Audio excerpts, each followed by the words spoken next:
partners, CPAs, attorneys, other trusted advisors. The principles, Duncan, are the same in that you have to become referable. Or as someone said in a session recently, when I made the distinction between referrals and introductions, don't you mean introducible? Well, yeah, I suppose so. But so here's the deal. I was just coaching a guy earlier today on this. Clients have experienced your value firsthand. They've seen it. They felt it. They know what it's like.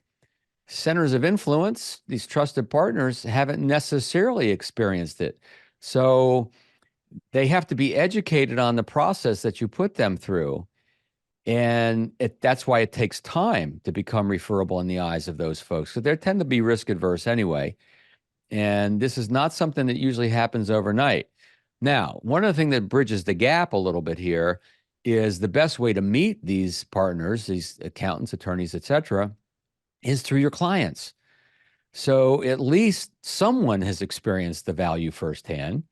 And so that adds to the borrowed trust. It elevates the place you're starting from to begin with. So the advisors that I found that do the best around with centers of influence, two main things. First of all, they will take the time. They will be patient. They will sit with those folks and learn about their practice and who fits their business and how can I serve you in some form or another. And it's not necessarily reciprocal referrals. That isn't always part of the equation. And then make sure they understand my process here from soup to nuts. This is what we do. And here's, when we first meet people, and here's our onboarding process, and here's how we stay in touch, and here's how we adjust over time, yada, yada. And that takes a little time to make that happen. So that's important. And then the other part of that is to educate these partners, centers of influence, on what makes you a little different and who you serve the best. This concept of differentiation, what makes you different? Everyone's pontificating. You got to know what makes you different. You got to know what makes you different.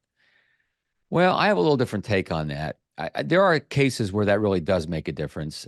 For centers of influence, they really do want to know what makes you different because they may be sorting through who they know and who they should send to you versus someone else. If you're at that level where you have prospects coming to you and they're interviewing more than one firm, then yes, you do need to have that differentiator to help you distinguish what makes you a little different than some others out there. And by the way, if everyone else can say it, it's not a differentiator. And then where was we? Oh, yeah. Now, beyond that, what most people care about is, are you right for me?